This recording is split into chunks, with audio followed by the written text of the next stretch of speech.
ជំរាបសួរក៏ដូចជាសួស្តីអ្នកទាំងអស់គ្នាសូមស្វាគមន៍មកកាន់ Channel Son Mali ដែលជា Channel សម្រាប់រឿងថ្ងៃនេះខ្ញុំលើកយកសាច់រឿងមួយដែលមានចំណងជើងថា Tale of Herding God យកមកសម្រាប់ចែកជូនបងប្អូនទស្សនាក៏ដូចជាសម្ដាប់កំសាន្តអារម្មណ៍លេងកុំឲ្យខាតពេលយូរយើងចូលទៅកាន់សាច់រឿងរបស់យើងតែម្ដង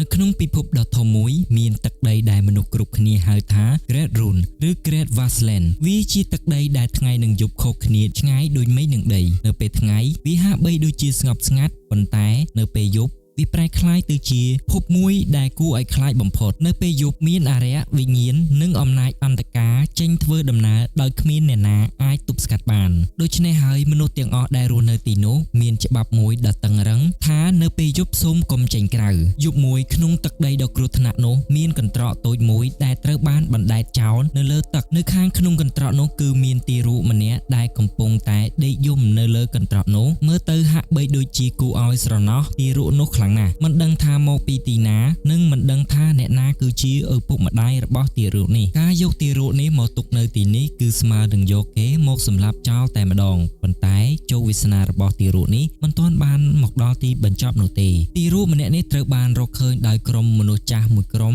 ដែលរស់នៅក្នុងភូមិដាច់ស្រយាលមួយនេះភូមិនេះគេហៅថាភូមិមនុស្សចាស់ពិការមនុស្សចាស់ជនពិការទាំងនេះមើលទៅគួរឲ្យខ្លាចនិងគួរឲ្យអាណិតក្នុងពេលតែមួយអ្នកខ្លះគ្មានដៃគ្មានជើងគ្មានភ្នែកអ្នកខ្លះទៀតរាងកាយមិនគ្រប់គ្រាន់ប៉ុន្តែនៅពីក្រោយរូបរាងដ៏ទន់ខ្សោយរបស់ពួកគាត់មានអ្វីមួយលាក់បាំងតែពុំមានអ្នកណាដឹងនៅខាងក្រៅឡើយពួកគាត់បានយកទារកនោះមកចិញ្ចឹមហើយបានដាក់ឈ្មោះឲ្យគាត់ថាឈិនមូ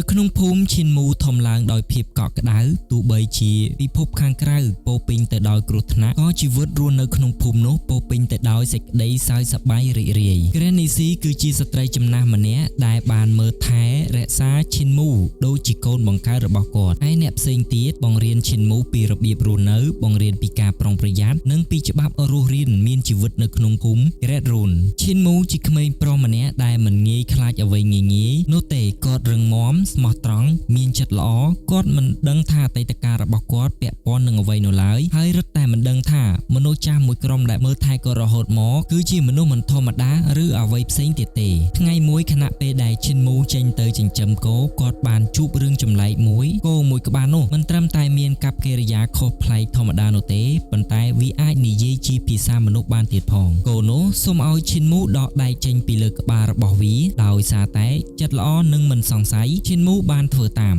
ភ្លាមនោះក្រោយពីដៃដកចេញពីលើក្បាលរបស់សត្វគោរួចមកគោនោះបានដួលស្លាប់នៅនឹងកន្លែងតែម្ដងមុននឹងឈិនមូអាចយល់ដឹងថាមានអ្វីកើតឡើងក្នុងរាងកាយគោនោះបានលេចចេញជាស្ត្រីម្នាក់រូបរាងរបស់នាងស្រស់ស្អាតប៉ុន្តែភ្នែករបស់នាងពោពេញទៅដោយក្តីអាក្រក់និងមានចេតនាសម្លាប់ឈិនមូទៀតផងនាងបិសាចនេះបានប្រាប់ទៅឈិនមូថានាងគឺជាវិញ្ញាណដែលបានលាក់ខ្លួននៅក្នុងសត្វគោនេះហើយគោដៅរបស់នាងគឺឈិនមូនៅពេលដែលបិសាចម្នាក់នេះរកមកសម្លាប់ឈិនមូក្រុមបរិសុទ្ធចំណាស់ជនពិការបានបង្ហាញខ្លួនចេញមកហើយបានប្រើយុទ្ធសាស្ត្រដើម្បីសម្លាប់បិសាចនេះនៅពេលដែលសម្លាប់បិសាចនេះហើយទើបឈិនមូបានដឹងពីសមត្ថភាពនិងអំណាចពិតប្រាកដរបស់ក្រុមមនុស្សចាស់ពិការទាំងនេះឈិនមូបានគិតថាមនុស្សចាស់ពិការទាំងនេះពិតជាមានអំណាចនិងយុទ្ធសាស្ត្រខ្លាំងក្លាមែនអូខេអញ្ចឹងការសម្រាយរឿងភាគទី1របស់យើងគឺបានមកដល់ទីបញ្ចប់ហើយអញ្ចឹងសូមអ្នកទាំងអស់គ្នាចាំតាមដានទស្សនាភាគទី2ដែលជាភាគបន្តប្រសិនបើរកការសម្រាយរបស់ខ្ញុំនៅមានចន្លោះខ្វះខាតសូមខន្តីអភ័យទោសដល់រូបខ្ញុំបាទផងសូមអរគុណជម្រាបលា